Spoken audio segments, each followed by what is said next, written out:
حضرت سیدنا شیخ حمیری رحمتullah علیہ ایک مرتبہ شکار کے لیے جنگل کی اور جا رہے تھے۔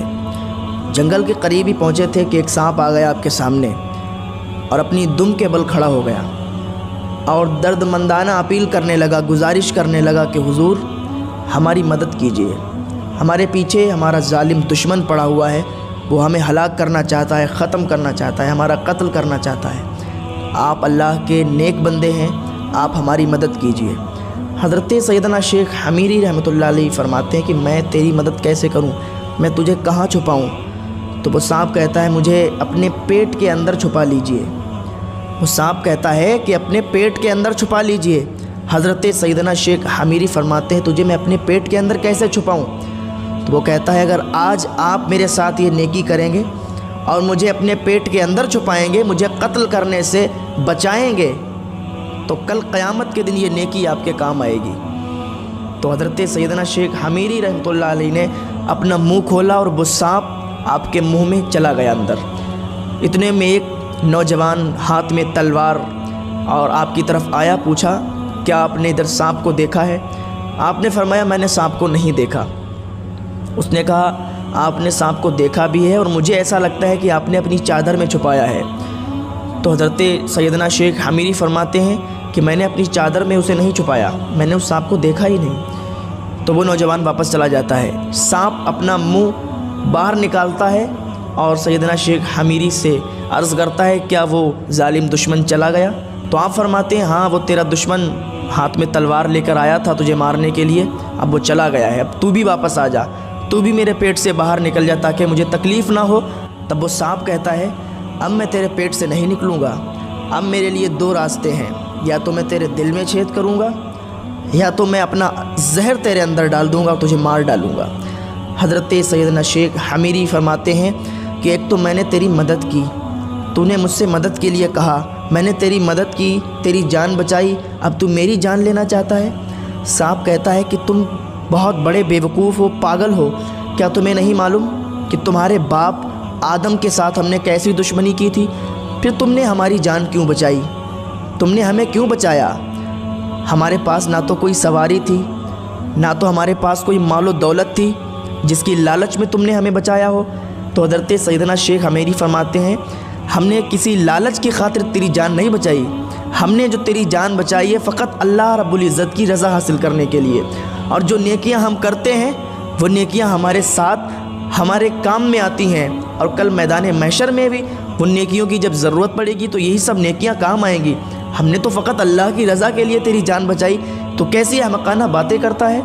سانپ نے کہا نہیں اب تو میں تیری جان لوں گا، تیرے دل میں چھید کروں گا یا اپنا زہر تیرے اندر ڈال دوں گا۔ حضرت سیدنا شیخ حمیری رحمتullah علیہ فرماتے ہیں کہ ایسا کر، اگر تو میری جان ہی لینا چاہتا ہے تو چل ایک کام کر، میں پہاڑ کے اوپر جاتا ہوں اور وہیں پر میں رہوں گا، وہاں پر تو مجھے مار ڈالنا۔ تو وہ سانپ کہتا ہے ٹھیک ہے، اب سنیے گا ذرا غور سے، اپنی موت کا انتظار دیکھنے لگتے ہیں، موت کا انتظار کرنے لگتے ہیں کہ کس وقت میری روح نکل جائے گی، کیونکہ یہ ظالم سانپ جو میرے اندر بیٹھا ہے اس کے دو ارادے ہیں، یا تو میرے دل میں چھید کرے گا یا تو اپنا زہر میرے اندر ڈال کے مجھے مار ڈالے گا۔ لیکن اللہ کے نیک بندے جو ہوتے ہیں تو کوئی لاکھ برا چاہے تو کیا ہوتا ہے، وہی ہوتا ہے جو منظور خدا ہوتا ہے۔ فانوس بن کر جس کی حفاظت خدا کرے، وہ شمع کیا بجھے جسے روشن خدا کرے۔ حضرت سیدنا شیخ حمیری انتظار کر رہے ہیں کہ کب میری جان نکل جائے گی۔ اتنے میں کیا دیکھتے ہیں کہ ایک حسین خوبصورت نوجوان آپ کی طرف آ رہا ہے، اس کا چہرہ بالکل چاند کی طرح چمک رہا ہے۔ ذرا غور سے سننا مسلمانوں، چاند کی طرح اس کا چہرہ چمک رہا ہے۔ آنے کے بعد کہتا ہے اے شخص تو اپنی موت کا انتظار کیوں دیکھ رہا ہے، کیوں مرنا چاہتا ہے یہاں پہاڑی پر؟ تو حضرت سیدنا شیخ حمیری بیان کرتے ہیں کہ میرے ساتھ یہ معاملہ پیش ہوا ہے۔ سانپ کا سارا واقعہ اس کو بتاتے ہیں تو وہ کہتا ہے کہ میرے پاس ایک بوٹی ہے، وہ بوٹی آپ کھائیے۔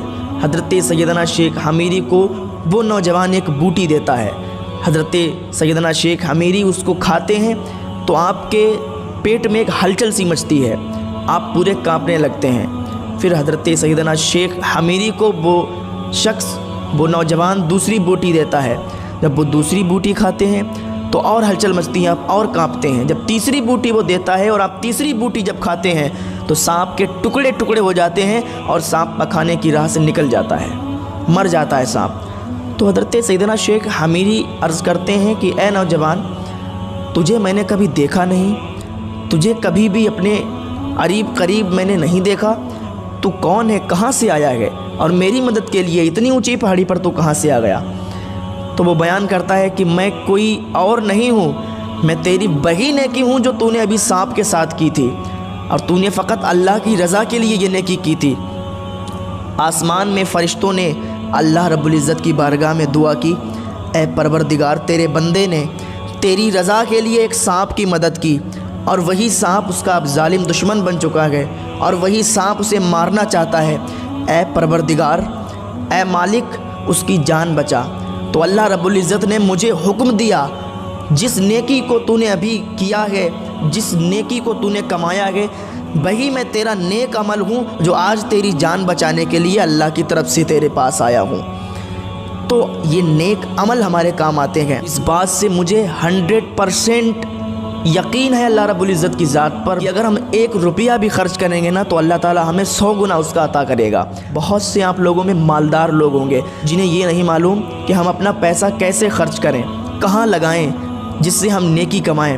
تو پیسہ خرچ کرنے کا نیک جگہوں میں سب سے پہلا میں آپ کو ذریعہ بتاتا ہوں کہ اگر آپ اپنا پیسہ نیک جگہ لگانا چاہتے ہیں، نیکی کمانا چاہتے ہیں، اور آپ چاہتے ہیں کہ وہی نیکی کل میدان محشر میں آپ کے ساتھ ہوں، کل قیامت میں آپ کے ساتھ ہوں، اور اس عرش کے سائے کے نیچے آپ ہوں، تو یہ میری باتیں ذرا غور سے سن لینا جو میں بتاتا ہوں۔ اگر آپ اتنی استطاعت رکھتے ہیں تو مدد ضرور کیجئے گا۔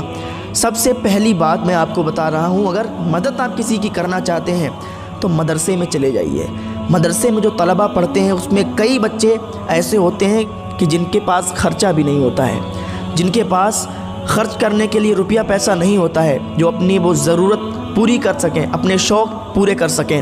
تو سب سے پہلی بات میں آپ کو بتا رہا ہوں کہ آپ مدرسے میں جائیے، مدرسے کے بچوں کو کھانا کھلائیے، اپنے آپ جو بھی آپ استطاعت رکھتے ہیں ڈیگیں بنوا دیجئے، بریانی بنوا دیجئے، ایک بار کھلا دیجئے، تو آپ کا نام ہمیشہ وہ بچہ لے گا کہ ہاں فلاں شخص نے ہمارے لیے یہ انتظام کیا تھا کھانے کا۔ اللہ تعالیٰ جس نے ہمیں کھلایا ہے تو اس کو کبھی محتاج نہ کرنا۔ آج کل کا جو دور ہے میڈیا کا، تو یہ لوگ جب کسی کی مدد کرتے ہیں تو سب سے پہلے اسے ذلیل کر دیتے ہیں۔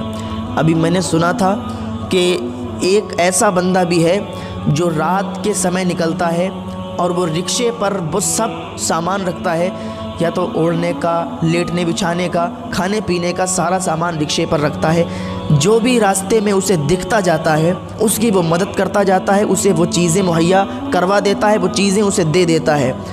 ایسا نہیں ہونا چاہیے کہ ہم لوگ دیں بعد میں کوئی چیز اور اس کا ویڈیو فوٹو پہلے ہی نیٹ پر ڈال دیں۔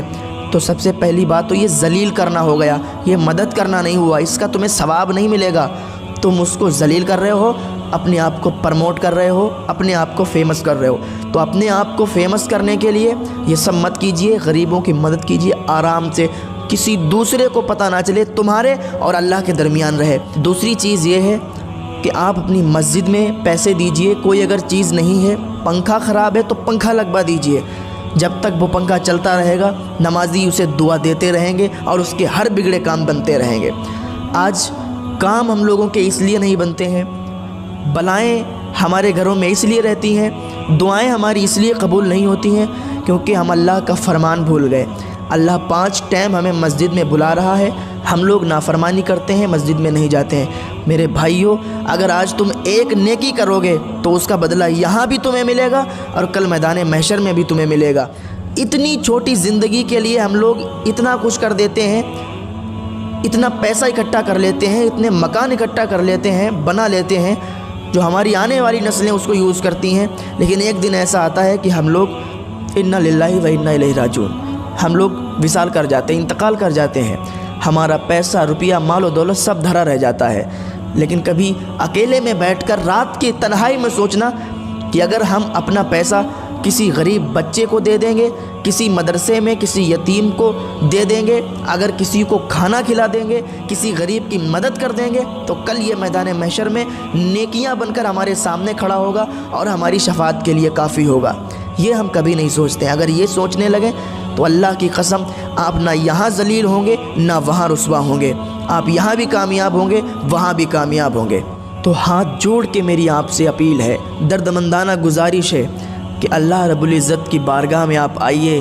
اللہ تعالیٰ کا اعلان ہے کہ کتنا ہی گناہ گار بندہ ہو، اگر ایک بار وہ ایک آنسو بہا دے اور مجھ سے توبہ کر لے تو میں اس کے سارے گناہ معاف کر دیتا ہوں۔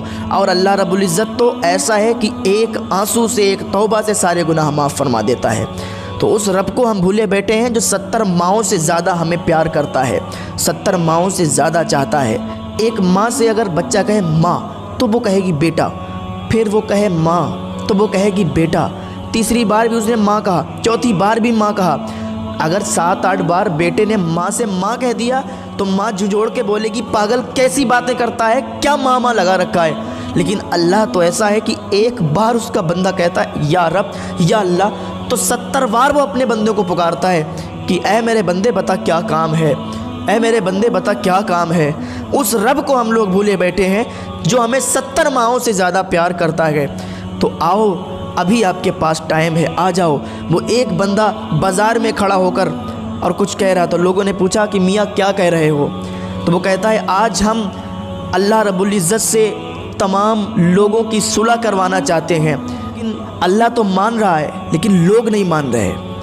دوسرے دن وہ قبرستان میں کھڑا ہو کر رو رہا تھا، تو اس نے کہا میاں آج کیوں رو رہے ہو؟ کہا آج بندہ تو مان رہا ہے پر پروردگار نہیں مان رہا، بندے نے تو مان لیا لیکن آج اللہ نہیں مان رہا۔ تو کاش ایسا دن نہ آئے جو ہمیں یہ بھی دیکھنا پڑے، کاش ایسا دن نہ آئے کہ سرکار ہماری قبر سے منہ پھیر لیں اگر ہمارے چہرے پر داڑھی نہ دیکھیں۔ تو میرے بھائیوں، یہ سنت رسول اللہ صلی اللہ علیہ وسلم کی ہے۔ فلمی ایکٹر جو اتنی لمبی لمبی داڑھی بناتے ہیں اور آپ لوگ ان کو فالو کر کے ان کی جیسی داڑھی بنا لیتے ہو، اللہ کی رضا کے لیے ایک مرتبہ اپنی داڑھی سنت رسول کی طرح رسول اللہ صلی اللہ علیہ وسلم کی سنت کو اپناتے ہوئے رکھ لو، انشاءاللہ ہر جگہ تمہاری کامیابی نظر آئے گی۔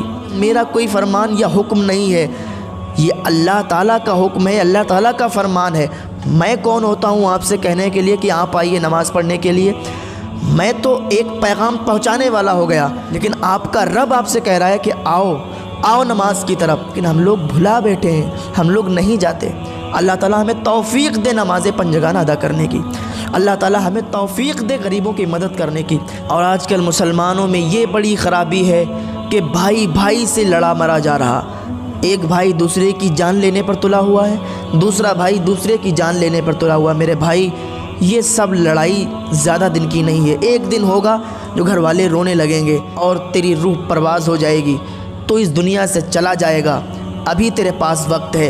وہ ایک اللہ کے ولی نے کہا تھا، جب ایک جنازے کو دفن کر کے سب لوگ واپس آئے تو کہا ادھر آؤ ادھر آؤ۔ جب لوگ آئے تو کہنے لگے اگر اس مردے کو زندہ کر دیا جائے تو یہ کیا کرے گا؟ کہا اللہ تعالیٰ کی عبادت کرے گا، اللہ اللہ ہر وقت اللہ اللہ کرے گا، دنیا سے کوئی مطلب نہیں رہے گا۔ تو اس اللہ کے ولی نے کہا یہ تو مر چکا، اب یہ لوٹ کے نہیں آنے والا، لیکن تمہارے پاس ابھی وقت ہے، تم اللہ تعالیٰ کی عبادت کرو، ہر وقت اللہ اللہ کا ذکر کرو۔ لوگ کہتے ہیں ٹائم نہیں نکل رہا، ٹائم نکالا جاتا ہے، زیادہ کوئی گھنٹوں کی نمازیں نہیں ہوتی ہیں، 20-25 منٹ کی ایک نماز مکمل ہو جاتی ہے۔